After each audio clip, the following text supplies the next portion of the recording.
Yo, what's going on, guys? Welcome to another video. Today's lesson is going to be on introduction to order blocks, and yeah, let's get straight into this. So we all know that the main thing that differentiates us from the retail trader and what makes our trading style slash strategy special is that we trade with order blocks or institutional candles. These are both the same thing, there's different names. So first things first, let's get into the introduction of what an order block really is. So an order block is basically, order blocks are a specific candlestick pattern that help you identify where the banks are entering and getting out of the market. So we know that with the support and resistance, it's almost impossible to find out where the banks are entering. But with order blocks, this helps us identify and understand where the banks are entering, where the banks are not entering, where the banks are getting out. And the way we can identify this is by looking for the institutional candlestick pattern, which I will show you guys in a moment. And yeah. And then so then we have order blocks are mostly found on untested levels of where price had major expansion moves up. Majority of the times the OB will be found in the start of the expansion. So if you guys did watch the institutional market cycle video, you might have a small idea of what I'm talking about, but I'll show you guys some real life examples just now. Not all order blocks are valid. We must create rules designed in our favor of which order blocks we use and which ones we don't. So that's pretty self-explanatory. Obviously, everything you do in this trading game, we need rules. If you don't have rules for something specific and you just take, it because it has the name order block, then obviously it won't work out. So you need to create rules designed in your specific favor and designed in your trading style. Order blocks come in all different sizes. Some order blocks have more volume than others, and some order blocks have less, which is pretty obvious. So let's go to the rules we created for order blocks. So an OB, for it to be valid, it must break structure in order to consider it as a valid OB. The OB must be followed by a strong momentumous push up or push down depending on the trend. We do not take OBs that go against the trend. OBs that are deeper in the expansion are stronger than OBs that are in the middle or at the end of an expansion. If there is an OB that swept liquidity, it is much more stronger, has more probability of playing out. So now let me actually show you what an OB looks like. So this is initially what an order block looks like. Let's say the market is pretty bearish, right? It's selling down, and then randomly we have this last major momentumous volume candle down before the major impulsive move up that actually broke structure towards the left, right? So it has to break structure. If it doesn't break structure, it's not valid. So right here we can see that the market was pretty bearish, and let's say theoretically the market was pretty bearish, and then it sells down. Now right up to here, when it did sell down, what we saw is that price created this last down candle before this major move up. Now there's two ways of understanding this. One way is just by ignoring what this actually means and just seeing it and understanding that this is where the banks are entering, and price revisits that same level to the open of the order block, and then from there continue up. Or you can get the more in-depth explanation, which I'll give right now. So initially what this is called is the banks selling to buy. So we can see that the overall trend was moving down, right? Overall structure was down. Now right over here, the banks sold. They added let's say this last down candle right here, they sold and added 1 million sell contracts, right? They added a 1 million lot position right over here, and right after they added that 1 million sell side lot position, they also bought at the same time for 2 trillion.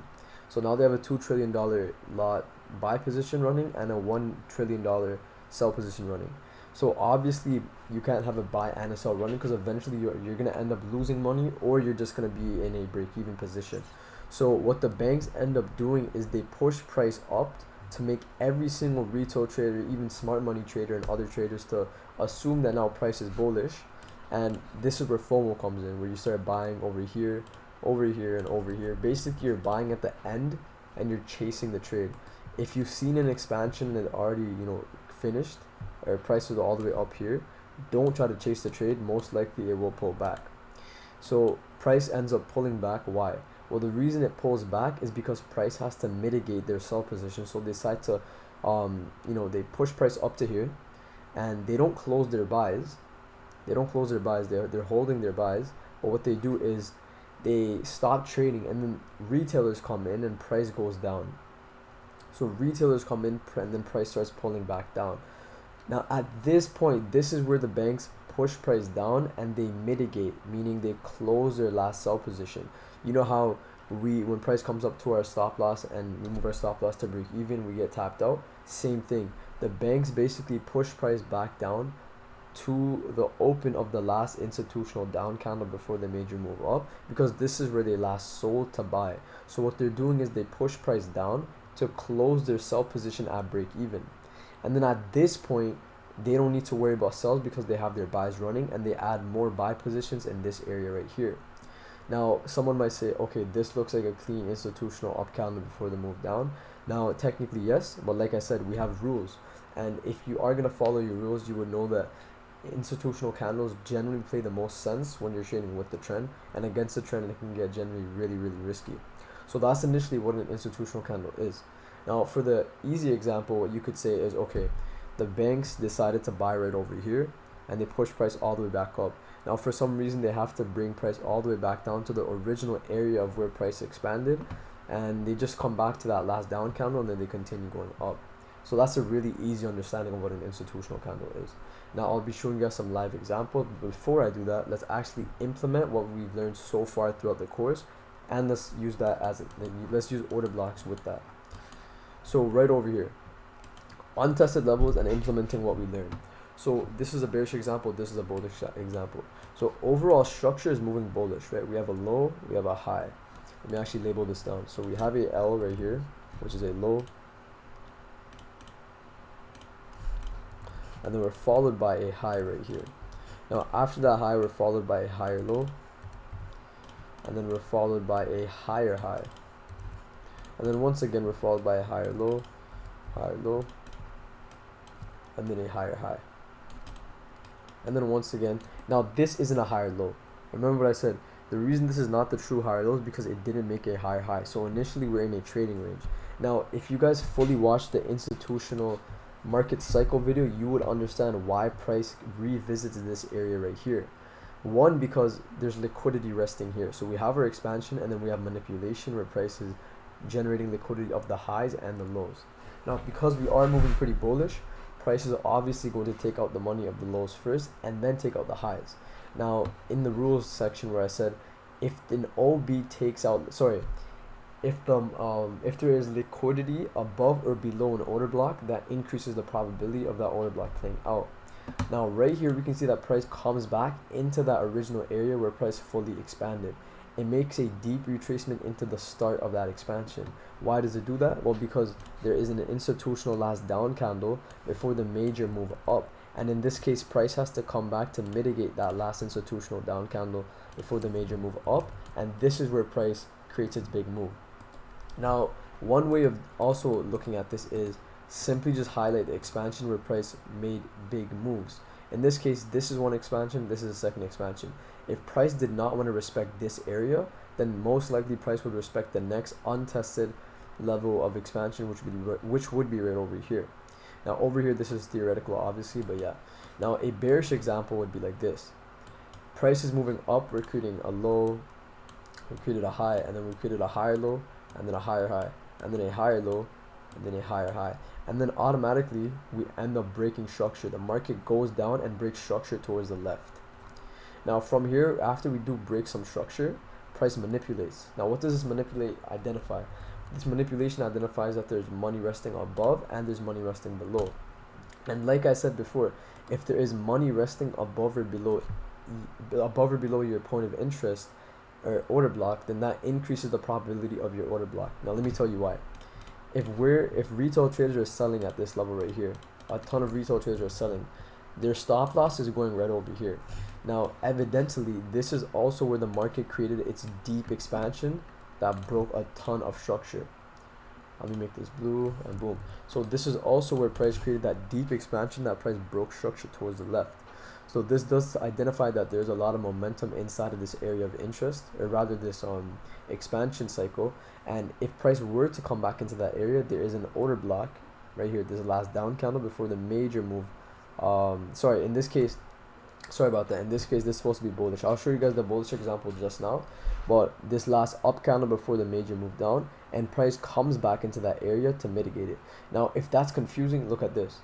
While institutional traders are waiting for price to come back to this order block to sell, what retailers are doing is they're selling over here, and they're putting liquidity inside of our institutional candle.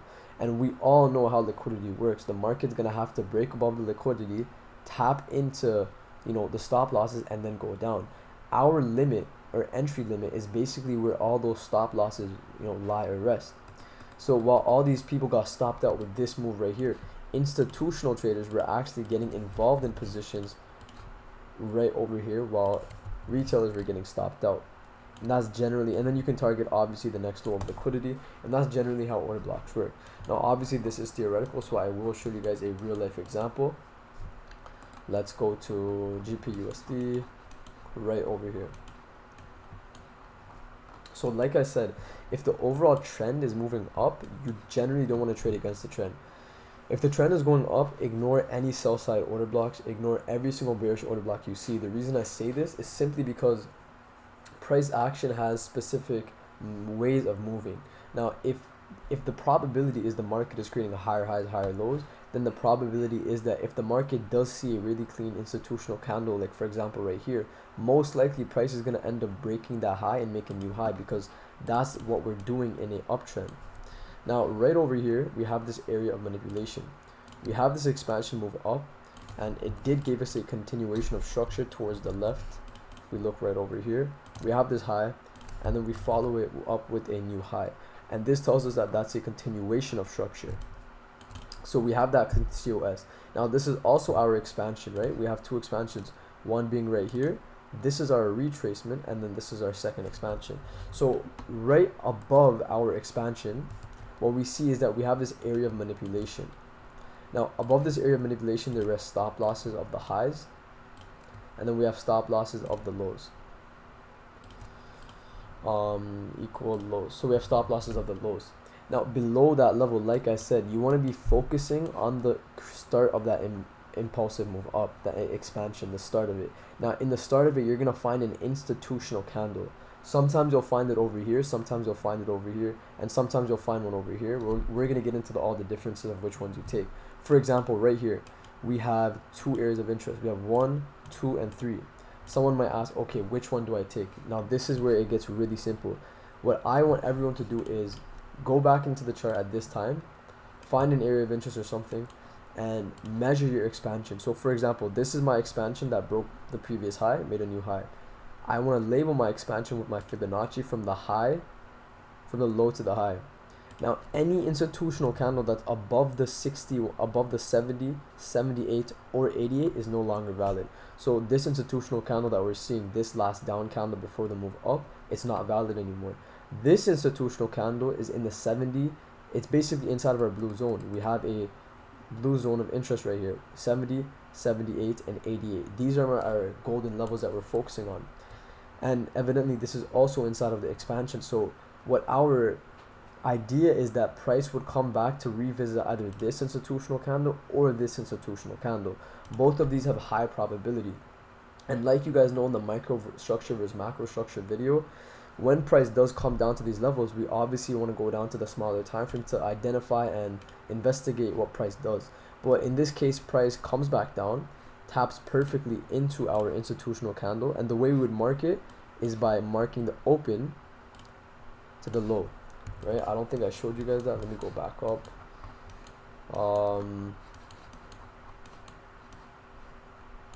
Yeah, right here. So it says, how do we mark it? So generally the way you want to mark up, I don't know why that's like that. Alright, ignore that. But basically, once you identify your order block, the way you mark it up is by labeling the open of the last down candle and the close of the last down candle. In this case, this is our last down candle before the move up, and vice versa for a bearish example or a bullish example, last up candle before the move down. Once you identify it, just label it open to the close. My bad, let me just go back right here. So right over here, we label the open to the close.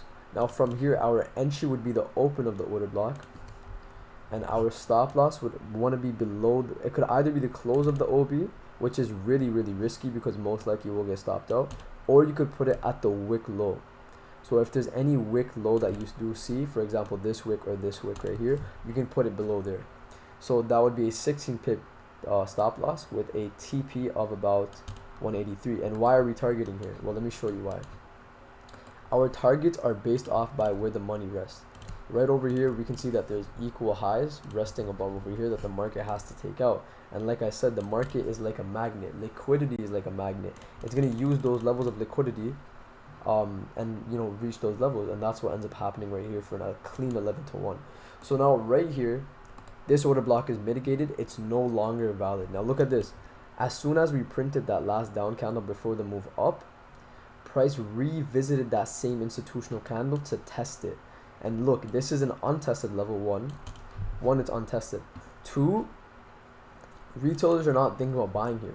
No, they're thinking about buying right over here at this area where there's equal lows. We can see that there's equal lows over here. There's a test, another test, another test. 3 tests of support. Price breaks below it to take out all that money, and their stop losses rest all around here. All their stop losses are all over the market, just chilling over there. So we know that price comes down, price taps us in when retailers are getting stopped out. So we're getting in when everyone is getting stopped out. Now right over here, we broke structure, whatever. Price creates a new expansion back up. Price creates this new expansion, and right now, like I said, whenever price creates a new expansion, what we're going to do is we want to focus on the beginning of that expansion. In this case, the beginning of that expansion is going to be right over here. This is where the expansion started. So I'm going to take my Fibonacci and I'm going to find out where the expansion began and where did it finish. So the expansion began right over here and it finished right over here because this is where the market started retracing. Now I'm going to be looking for institutional candles that are in the 70, 78 or the 88. If it's not in one of these blue zones, I'm not interested. And right here we can see that we have this last institutional down candle before the major move up. Now you see how clean that is. Price, we created that institutional last down candle before the major move up, and there's also liquidity forming right above our area of interest, meaning price is going to have to come back down into this level to stop everyone out, and we're getting in when they're getting stopped out. And look how perfectly price action comes to our institutional candle right over here, and then we target the next high obviously for about 4-to-1, which is not bad, but we'll get into refining entries later on. And you can see that price goes towards the next high because there's liquidity over here, and overall structure is bullish. We know that structure is higher, is bullish. We're making higher highs, higher lows, so it doesn't make sense to be taking a sell right now in an overall uptrend unless you are on the smaller time frame trying to catch a scalp from like here down to here, which is completely fine. So catch that buy from here to here, target where the money is. Now at this point, let's say you close your position and you see an institutional candle right here and an institutional candle right here. At this point, this is where you need patience, because you don't know if the market is going to retrace or manipulate over here and then go down. You don't even know if the market is just going to continue going up. It's all about patience. So let's see what the price ends up doing. So boom, let me go back in time right here. This is where patience come in. So we have our overall expansion, our first expansion right over here. This is where the market retraced. Second expansion right over here. Now technically you could say, okay, this is your expansion, this is your retracement. I took it from the higher picture. I took it from here to here because this is where the market created that big move, and then this was the first proper retracement and then the first continuation. So now we have two valid areas of interest. Let's take our fib from this high, or from this low to this high. Our areas of interest would be this institutional candle right here, because this is that last down candle before the major move up, and this institutional candle right over here.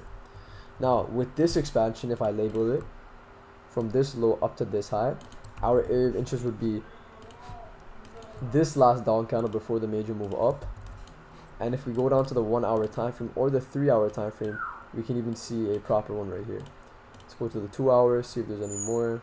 We have a 70 one right over here, but this one did not get respected. It did get rejected over here, but overall the market ended up tanking and not respecting it. But let's see what the market does if it respects this area.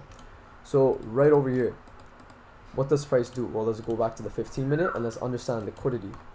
The market generated a ton of money just above our area of interest. We have a support test here, a support test here, support test here, and a support test here.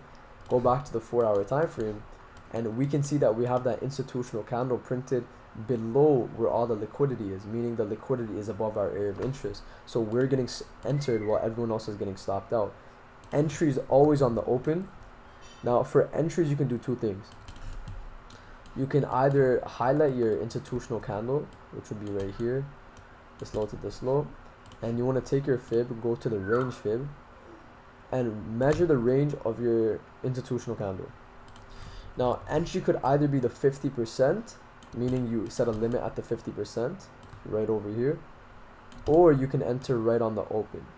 Now the 50% is really conservative. You tend to miss a lot of trade opportunities if you do take the 50, because sometimes price misses it by a few pips, just like it did over here. It missed it just by 3.5 pips. So that's why I usually always open with the open of the order block. But I hope you understand why I chose this institutional candle and not this, because this is the original move up. This is that entire push up expansion. This is the retracement. This is the expansion, right? Let's label that right now right here. Purple, and then boom, and then price re-expands right over here in blue. So now we have our institutional market cycle. Now we also do see that price action still left these two institutional candles. Oh, by the way, we would basically just target the next high, or you could target over here depending on if you're scalper. Either way, this was a nice 100 pip TP that did end up getting smacked, and then price made its way back down. Let's see what price ends up doing. Now as price did make its way back down, it ended up reacting off of an institutional candle over here. But because I said we have rules that we have to follow, we're not taking this. We're not worried about the institutional candle here. We're simply waiting and being patient. So right now there's no confirmation for any trades, but we'll look at this. What we are noticing is that there's liquidity now being generated of the highs. That means that price is going to make a run above the liquidity to do what? Well, to obviously clearly go higher. Now we don't have much proper confirmation for a buy yet, because we don't see any proper levels, because all price is doing is it's manipulating right now. It's not doing much. Now from here, let's go down to the daily time frame, and what we can see on the daily time frame is that we have this last institutional down candle before the major move up. You can also use the 8-hour time frame to get a better understanding. You know, you can refine it up to here. We'll get into refining on a different video. But generally what I'm trying to show you guys is that every single time frame has an OB. Now we generally want to stick to the higher time frames, because the lower time frames are definitely really deceiving. For example, if we check the 30 right now, we can see on the 30 that there's an institutional candle here, right over here. It's really ugly and annoying. If we stick to the higher time frame, it makes it a lot more easier to follow. And yeah, so price ended up, let's see what ends up happening. So right here, perfect example. So right here, price ends up reacting off of the daily institutional candle. Now we did not catch it, obviously. Price missed it by like a couple pips, because we did take it from the 4-hour. But so price reacted off of the daily institutional candle, and then price does its thing and goes up, right? But look at this. As it did go up, what did we do? We broke a ton of structure. We created this low, lower high, lower low, lower high, lower low, higher high. We broke structure towards the left. And like I said, if an institutional candle breaks structure, it's much more stronger and probable. So at this point, where's my expansion? Well, my expansion is right over here. Now, do I have two institutional candles I can focus on? Definitely. Let's go down to every single time frame and see which one we can use. Now, the 8-hour time frame is the best, in my opinion, to label your institutional candles. I like to use the 12-hour as well. It is really nice. But okay, so in this case, price did end up missing our institutional candle just by about 17 pips, and that's gonna happen a lot. That's something that you're gonna have to deal with a ton of the times. It'll happen every single time. Like, trust me, it's all about just having proper patience, but it will happen, and that's something that you're gonna have to get used to. But from here, you can see what price ended up doing, right? It ended up breaking past the new high. Let's just play this out, and now look at this. So let's delete everything and let's analyze what price action did. We broke past the previous high, which is right over here, and we created a new high. Now what we did is we created liquidity right below an area of interest right here and right here. We have basically equal highs and equal lows. Let me just change this really quick. Boom. liquidity top, and liquidity bottom. So we have liquidity resting below. Now inside of our liquidity, where that's resting below and above our areas of interest, what does this mean? Well, this means that price is manipulating right now, consolidating to go lower, to bring price lower.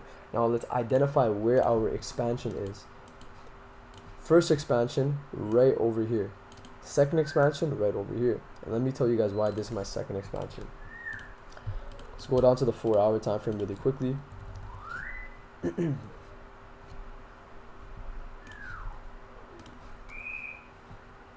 Sorry about that. I had to quickly do something. But this is my first major expansion towards the upside, and then this is my second major expansion towards the upside. How do I know this? Well, look, price pushes up. We have that small retracement, and then we have that continuation. So what am I going to do at this point? Well, I'm going to investigate the beginning of my expansion. So let's go down to the 3-hour time frame, and let's look for institutional candles. And right over here, what do I find? We find this last institutional down candle before the major move up, and it gave us a continuation of structure right over here. COS top. So now we have an area of interest. We have an area of interest right over here because this is the start of that major move. Now there's liquidity inside of our level as well, because there's people that are taking buys at this level of support, and that means that, you know, liquidity rests here. Now there's also a high probability chance that price will make a run back down, all the way back down to here. And if we, you know, measure out from our fib background levels, what we can see is that we have institutional candles inside the 70, 78, and the 88. So one would be right over here. That's one institutional candle that we have, and the second one is right over here. So that's two possible points of interest that we have in order, if price were to come back down towards this current expansion. So generally what we would be waiting for now is for price to come back down, and if it did come back down into one of these levels, you could do two things. You could either set limits on both of these, and most likely one of them would play out, or you could do what I do, which is wait for confirmation. In the micro versus macro entries video I made, you guys would understand that I waited for microstructure to switch to bullish. So when price does make its little run back down into my area of interest, we're going to see some bear structure form. Once I drop down to the smaller time frame, I want to see something like this happen. I want to see a break of structure of the previous microstructure, and then a retracement to that overall area that broke structure, that expansion that was responsible for that break of structure. And then from there, we'd be looking for institutional candles to, you know, fill our entries to go higher. So that was basically an idea of how institutional candles work. I'll show you guys how some of the trades I did take on NZD/USD before, which is right over here. So let's go down to the 1-hour time frame and let's analyze this. So 1-hour time frame wise, NZD/USD, we saw that we had this bullish structure forming. We have a high, higher low, higher high. Now right over here, market consolidates and breaks structure. We broke structure towards the left right over here. Now this is also where the market expanded down. This is where the market had the biggest expansion down. There's so much momentum. So someone says, okay, so how do you take the trade? Well, it's really simple. Find that last institutional up candle before the move down. And in this case, it would be just like this. Now, in cases like these where the institutional candle, it has more wick than body, for example, right here, the institutional candle has a lot more wick than body. So what I would do is I would highlight the entirety of the candle from the wick to the wick. But if there's more body, for example, this one, I would take it from the body to the body. But because there's more wick than body, I would take from the wick to the wick. Now, I did end up refining it just up to here. And as you can see, price ended up coming perfectly into our order block or institutional candle, whatever you want to call it. And then price ended up selling off for about, TP did end up getting missed, but we did end up getting stopped out at break even, but we did take partials, right, just like I said in the risk management video. But that is a 20-to-1, and just by understanding the expansion and by institutional candles. And let me show you guys some more. GBP JPY, right? GBP JPY right over here. We have this bullish structure forming. We have a low, we have a high, higher low, higher high, higher low, higher high. Right over here, price ends up pushing down. We break structure, we broke a previous significant higher low. So in this case, what I'm saying is, okay, fine, we broke structure, that makes sense. At this point, all I need to see is price retrace back into that last institutional up candle that was responsible for all this expansion that was down. So what I did is I set my limit right over here, and price filled me in perfectly, filled me into the pip, and then I took the sell, I think somewhere down here. TP did get hit, and look how clean that was. We go down to the 45, we see this last institutional up candle before the move down, right? And that's generally how I caught this really nice trade entry on GJ, which was a clean 12-to-1 risk to reward ratio. Now let me show. Now I know I said that don't trade against the trend, but there are ways you can trade against the trend if you are looking for scalps the way I did for this one. Now we'll get into that in a different video, which would be a buy to sell, sell to buy hedging video. But for now, let's just stick to this.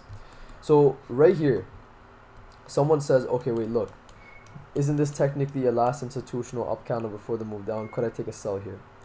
Yeah, you could definitely take the sell here. You take the sell, but look what ends up happening. Price ends up breaking past that level. Not even that, but let's go down to the 4-hour time frame and look at this. We see a last institutional up candle before the move down right here. There's a ton of momentum. The candles are big, everything. We broke structure, but look what ends up happening. Price breaks above it and continues going higher. And that's simply because price action had is been in an uptrend. It's creating higher highs, higher lows. Now let me go to GBP JPY and show you guys something right here. Oh, that's the same one, my bad. GBP JPY. Boom, let's delete all this. So GJ, how did I catch this buy? Well, overall structure is up. Like I said, macro structure is high. Right? We have a macro low, macro high, macro low, macro high, macro low, macro high, macro low, macro high. So we know that overall macro wise we're extremely bullish. Macro wise extremely bullish. And GJ at the time it was making deep pullbacks. For example, right here to here, it made a deep pullback, extreme deep pullback for about 406 pips. Now, if the market made a deep pullback for 406 pips, but it's still respecting macro structure, this does tell us that JJ is obviously going to make another deep pullback. It's not going to be making these small pullbacks. So let's highlight our expansion. First expansion, being right over here. Market comes back into what? Into this last institutional candle. Sorry. This last institutional candle on the 8-hour time frame. How do I know that? Well, look at this. Price perfectly comes back to the overall area where price first expanded. Taps into that institutional candle and then goes up. Now what happened here? Price created this last institutional candle right over here. After it finished its retracement. So purple for retracement and then blue for expansion once again. We have our expansion.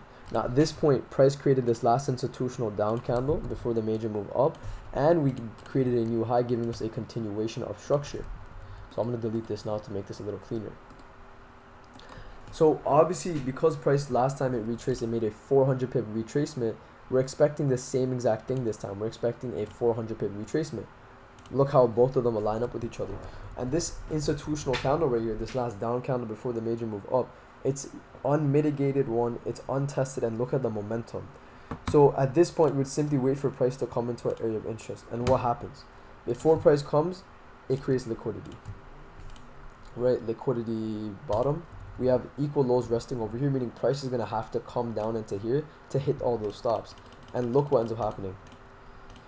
Price ends up going down to take out all those stops. The candle is closed below this time. Taps into our institutional candle perfectly. And what do we do? Well, because macro time frame was extremely bullish, we know that this is the deepest price could go. If the price disrespects his macro high or low, then most likely we're bearish. The fact that we respected it and now the micro time frame is switching from bearish to bullish as well, we can check this out right here.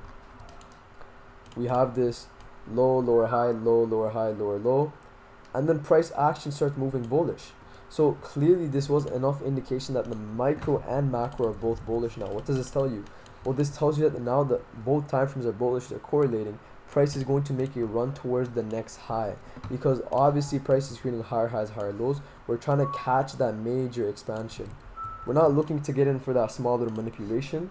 We're catching that major expansion after the retracement is finished.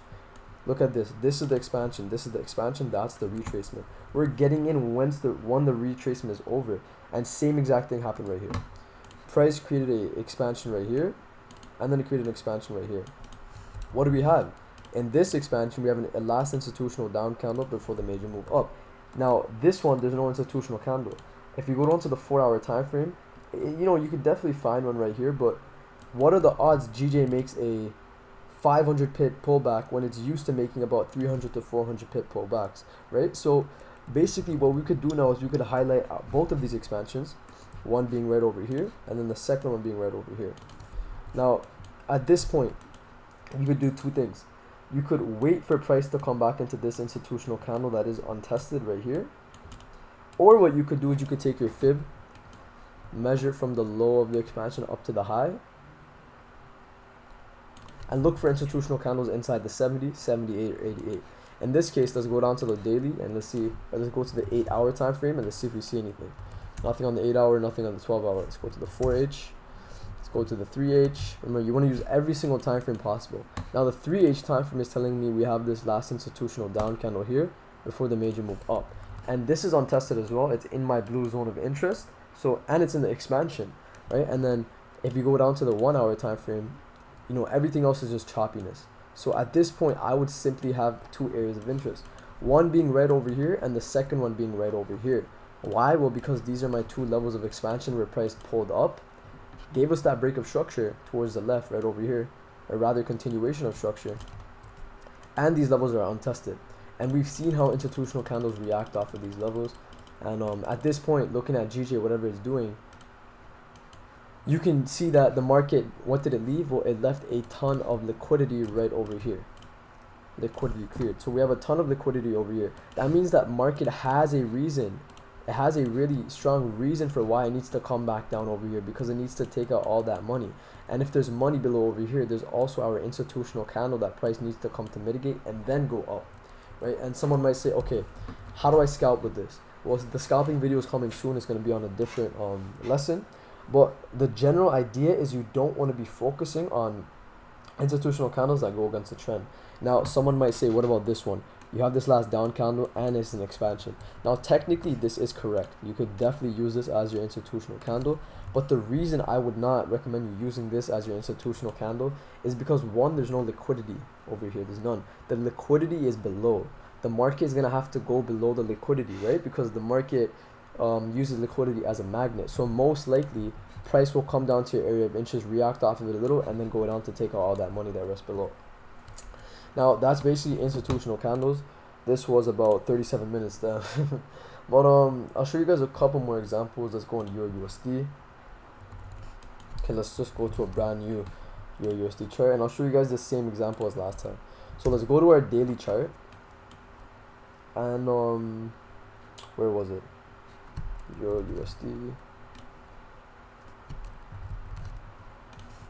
Alright, boom. Let's go to our daily chart. Delete everything. Now, daily chart wise, let's mark up our expansion. Expansion, retracement, expansion. So you guys see that, right? We have expansion, retracement, expansion. We're focusing on the expansion. Now, on the expansion, we have this last institutional down candle before the major move up. So price comes into it perfectly, reacts off of it, correct? Now you guys know how we did that. Now, if you guys want to enter with more confirmation, that's a different story. What you want to do is when price does enter your zone of interest, it comes into your area of interest. At this point, this is where structure is everything. You need to analyze structure before you do anything else. So structure-wise, we don't have any confirmation. Everything is still bearish. Micro-wise, it's bearish. Macro-wise, it's bullish. Micro-wise, bearish. But we need micro confirmation in order to take a buy. And right over here, we have that now. Price created a low, lower high, lower low, lower high, lower low. We ended up breaking past this lower high right over here, which is considered as a BOS top. And then we ended up breaking past this lower high right over here as well. These are both breakup structures. Now, if we go down to the 5-minute time frame, what we want to do is we want to find what was the cause of this breakup structure. And the cause of this was this institutional down candle before the major move up. Sorry, that's the wrong wording, my bad. What we want to do is we want to look for the institutional candle that was responsible for that breakup structure. And in this case, we have two.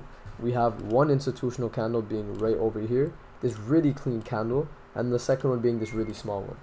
Now, at this point, we found an order block inside of an order block. Because remember, this entire thing is happening inside of a daily time frame OB. And inside of that daily time frame OB, we found another order block, and this is how we enter with more confirmation.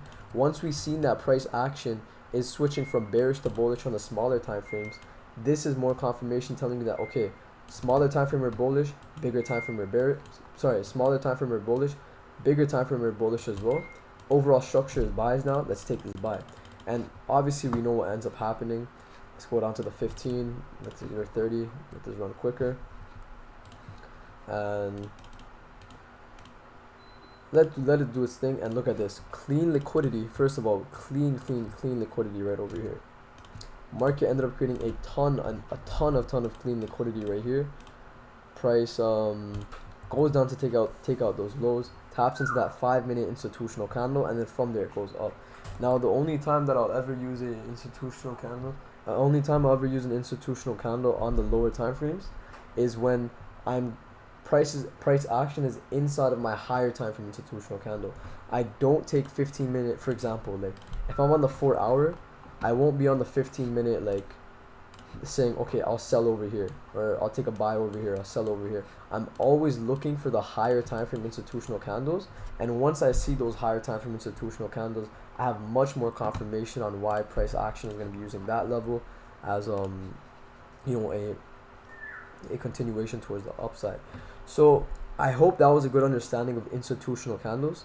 And one more thing, sometimes you'll see stuff like this happen where go down to the 4-hour, you'll see like an institutional candle right here, right? Well, actually in this case it did play out. Let me find an example where it did not. Alright, right here, you see an institutional candle right here. You're like, okay, this is my major expansion. First of all, you're trading against the trend, so this would not play out, because when you do look for that that sell, look what ends up happening. Price reacts off it a little bit, but then you get stopped out automatically. So that's important on why you should trade with the trend, even if the sell side order block makes sense. For example, we have that move down, we have that break of structure, we have the liquidity resting right over here. It makes sense to take the sell, but at the end of the day, the trend is your friend. If you're going to trade against the trend, things will not go your way, trust me. Now that's initially how I mark up my order blocks. Like I said, order blocks that are deeper in the expansion are much more stronger, and let me show you guys what I mean by that. Go down to like a institutional candle, like right here. All right, perfect. This is a good example. Or right over here, this is a good example. Actually, no, that's not a good example. No. Oh, let's look for a good example live right now. So perfect here. So we have our expansion move up, right? We have this major expansion move up. Now someone might say, okay, look, this is a clean institutional candle. Why don't I take the buy over here? Take the buy, stop loss below, and then it'll go my way. Well, first of all, this is too close to where price is. The market doesn't respect order blocks that are really close to it. It respects order blocks that are deeper. So in this case, take your fib, and like I said, from the low up to the high, you want to take your institutional candles that are in the 70, 78, or 88. In this case, it didn't respect it if you did take the expansion up from here. If your expansion was like this, then it wouldn't have respected it. But if your expansion was like this, and then retracement, which would be purple, and then re-expansion, the market would have perfectly respected this institutional candle right here, right? And I recommend you guys to take it the way I did it right over here, by the first expansion, the second retracement, and then the expansion. So at this case, price ends up reacting off of that last institutional down candle before the major move up. And even sometimes if you do it like this, you're going to see order blocks that look clean, but it won't be in your area of interest or in the blue zone. And that's when you guys have to have discipline. Remember that you got to stick to your rules. Even if it plays out, who cares at the end of the day? We're not worried about that, right? Just remember that we have to stick to our overall rules. Now, there also will be times where it'll look clean, like right here. We have that major expansion up, price break structure, but overall it doesn't respect this institutional candle. And what this generally means is that the higher time frames have a better idea of where they want price to go, right? So for example, right here we showed you that institutional candle that didn't get respected. That means that banks have higher intuition and interest in a different and separate institutional candle. For example, possibly right over here or over here or over here. So thank you guys so much for watching. I hope this video made sense. I'll see you guys in the next video, which would be on imbalances. But other than that, take care, and I hope you guys understood.